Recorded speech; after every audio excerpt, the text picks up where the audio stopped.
Hi guys, welcome back to our Maine homestead. I'm actually headed out right now because I am going to our monthly Mom's Night Out.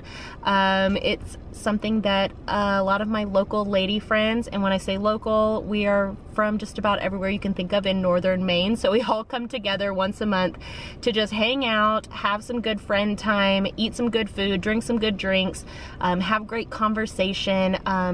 Each month is hosted by a different lady in the group, and each month usually carries a different theme. Tonight we're actually going to be doing, we're having like a gaming night, so it's going to be like board games. We're having it at a local gaming store, so it should be a lot of fun. But I think one thing that's kind of difficult for homesteaders in particular, or especially like if you live remotely or very rurally, it can be difficult to find friends, to make friends, to get a group of, you know, like-minded people together that you enjoy hanging out with, that you want to socialize with on a, you know, occasional or regular basis. And so tonight what I wanted to do is just take you behind the scenes of our Mom's Night Out, show you kind of what's possible even if you live an hour away from everybody else, and just introduce you to the ladies, let them tell you how they came about, you know, being a part of this Mom's Night Out group, and then just share any advice or tips that they have for making friends even if you live a great distance away from everybody else. Let's go ahead and head to Mom's Night Out.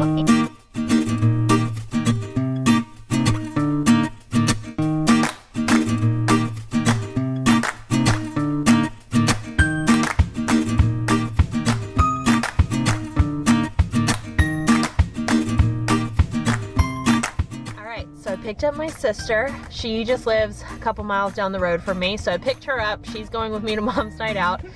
We just stopped at the store after our long drive, grabbed some snacks, and now we are headed to the gaming store.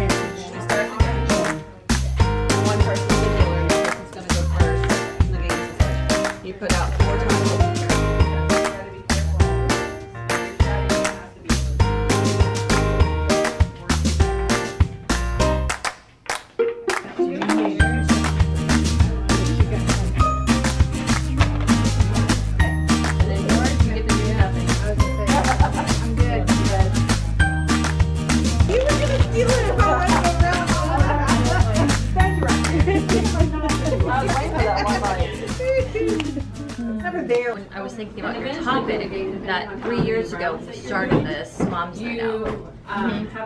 In December 3 years ago. I mean, it's been going once a month, 3 years. We have it this a month. That's awesome. And whoever can come can come. And you're watching out eventually. You all have posted if we're able to, and it's not a big. It's super low key. You don't want to. I think that's probably why. And I love that the topics rotate based on availability and interest, and like this.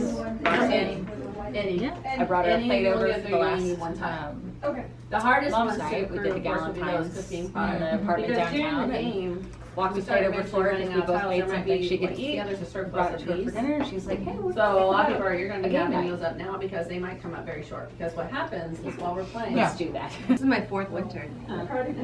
And were you one of the Mom's Night Out OGs? Yes, I was. For this group. I think for me moving into a new area, not having community was a really big deal. Yeah. Just, you don't know anybody. You don't, I mean, you come from, like for me, I came from a big city, so you didn't know anybody anyways. Yeah. But here it's like you go and you'll be talking in the grocery store and you're like, oh, that's quaint. Like, they know you, everybody. But you didn't have any, like, connection. And so that was, this happened out of our homeschool group. Not all of us homeschool with just Mom's Night Out, but in dialogue with Kim and others, just, you know, could we do something like this where it's just a low-key once a month, whoever wants to host. Like, I don't even know how many times that we've hosted at our house, like especially the three of us have each gone rounds and I had an rounds. amazing one in Massachusetts, I really did. But there's no requirement. Like we keep it really low key. Like, Okay, so you were like one of the OGs. You're an OG. I would imagine that you're an OG as well. Well, or like, I wasn't one for the moms. These two are the ones who really yeah. started the mom's night especially out groups. So how I did you was- did you hear about it like from the homeschooling community? I've or? been homeschooling for about 9 years now with my two boys, and I've lived in Maine for 19 years.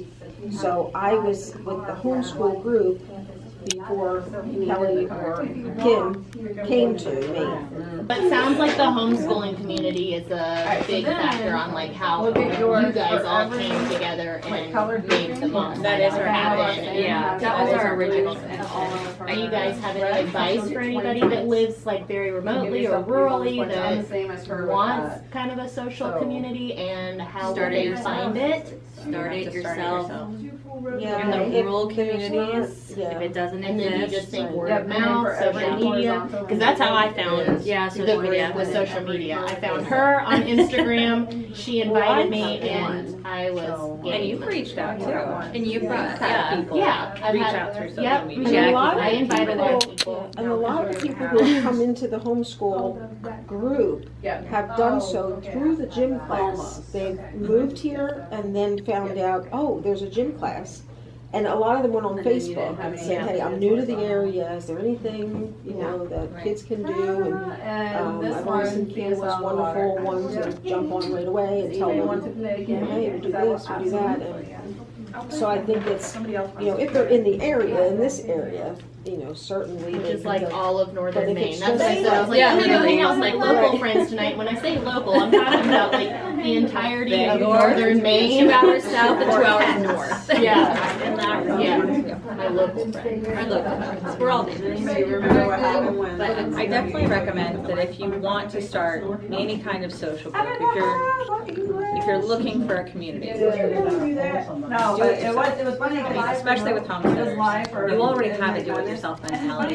You've already broken away from wherever you were, whatever you knew, and you're changing. The opportunity, I think, with starting a group is that you get to be a part of something you want to be a part of. It's not something pre-established. It's not something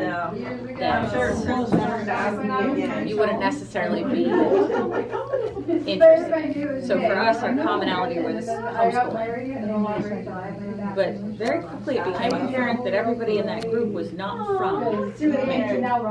Even if you've been here 19 years, you were still looking for a community. We got here, and got here cold. I didn't know anybody. I didn't have a job, a school, a church. You have nothing. So you start totally cold, and in doing so, it's very lonely.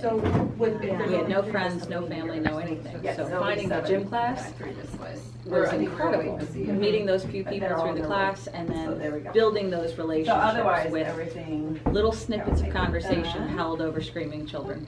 Perfect. And I think too, like if you don't, You just have to make sure you don't have two have one of those traditional communities. You have a school community. You might not have a church or faith community, right? That you're involved in, Or an outside work. or an Right. outside work community. So how do you meet people? And it's like literally for me, it's inviting strangers over for lunch. Yeah. I'm like And being a stranger that's on willing to come over Instagram, to another stranger's like house. you make those connections. For me, it's been on Instagram, right? And Yeah, it's like, I would say that's oh yeah, the let's go majority meet of up, da da da. And like that sounds really odd. Like that's not probably a safe, like No, normal we've way. always been taught growing up Yeah. to not go and meet strangers From off the the internet. Yeah. But the nice But thing if about then we do it social- anyways, you should do that. But the nice thing about social media allows you to check their profile. Is this a person? When was the last time they posted? What are they posting about? Yeah, there's. Do they have Do they mutual have? friends from Yeah. the area? Yeah. Absolutely. So it is that little bit of You're still, yeah, investigation. you're still playing it safe. Like, Absolutely. Yeah. Yeah. And if you don't want to go by yourself the first time to meet somebody new, take your spouse or take, yeah. First take person I met in northern Maine was Roxanne. She met me at the And park then also in traditionally November. when you're It was. And all of our kids were, my youngest was a year, and he sat in the car because it's November. Yeah. But it was very, again, that cold call of, hey, I don't know anybody up here, and I really, my kids need friends, I've taken everyone from them. We came from a big family, lots of extended family, all very close, big school community, great homesteading community. Now we have no one. Sorry, let me rebuild that for you. It took us 7 years to build that community. We can do it again. I was like, can we go to a coffee shop? And her husband is like sitting, he's in law enforcement, so he's sitting across the street, his truck, like, who is this crazy people talking to my wife? And then they invited us over for dinner. Yeah. Like, see, so it's that same just being brave enough to open that door. Yeah. Like, it may be, it's really awkward at times. Yeah. Because you're not going to click with everybody. No. But then when you do, it's really nice. Well, I will say the first mom's night we went, I think we were at your place, I think, the first mom's night. Yeah. I think Grace has been here the longest. I consider her a local pretty much, but I was really I think one of the only ones that was born and raised in Holton. Yeah. Like, out of the whole mom's group, and there's quite a few of us, and I was like, I can't believe that I am the only local, everybody else from away. Going to find mom's friends is like dating. It's really awkward and uncomfortable, and you feel like you're hitting on them, but that's about the only way I found to work. I've been part of Holton Homeschool Group almost since we moved to Holton, which was 9 years ago. Okay. And then when Mom's Night Out started, I jumped on Mom's Night Out because I needed to get away. Yeah. Holton almost a year. How I found the homeschool group was I called the library, and they gave my information to Grace, who then reached out to me, and then Kim reached out to me. And we started over the summer going to the summer group. This is actually the first time I've been able to come to the mother's group because of my work schedule and home life. So. And we love her, and we're glad you did. Thank you. So Summer, how did you become a part of the Mom's Night Out? I'm gonna make you like really work your editing skills with all of this. See, I'm telling you. I found it through the homeschool group, which I had found online. When we were first moving here, that was one of the first things I looked for. When we were in Las Cruces, New Mexico, we discovered that being a part of a homeschool group is a very, very important part of everyday life. And so they are very loud. Actually, I found them just by hearing their voices. I just followed the crowd. So when they first introduced the Mom's Night Out, I was one of the first ones to start going to that and really enjoy it. I don't always get to go, but every time I do, it's wonderful. And it's nice to be able to connect, to be able to relax, talk about homeschooling, but even just talk about life and share life together. Hi. I am a first generation homeschooler. My son is second generation. I had a person approach me at Martin's. And my son, so like blind dating. It was like a stalker. I work for the sheriff's department. I was a corrections officer, so for this person that I didn't know, saying, "Oh, your son goes to dance with my girls, and you live in such and such house, and you do this and you do that," and I'm like, "Okay." Red flag, red flag, red flag. So then she invited me to the gym for the homeschoolers. My son was probably 9 years old. So, and I've been in Maine. I'll be 20 years in December. Nice. So you are another Mom's Night Outer from the homeschool community? Yes. Yes. 3, 10, 5. Oh, and 11. I'm so creative. I'm an artist. You're a content maker.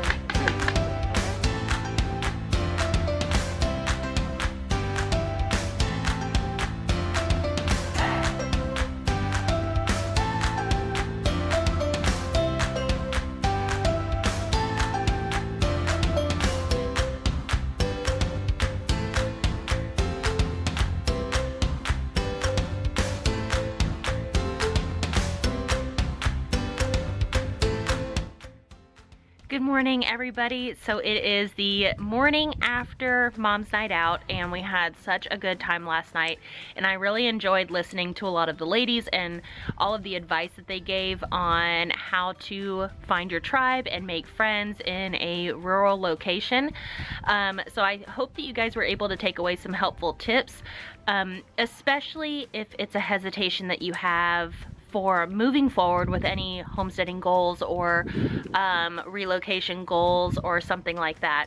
I think some of the ladies did mention it, but I did ask on Instagram for some advice for making friends if you live rurally, and I think it pretty much overlaps with what a lot of the ladies said last night. So of course, like, whether you're planning to homeschool or not, you can still reach out to your homeschooling communities via co-ops or recreational sports, or calling the local library to see what kind of groups are available to participate in with or without your child.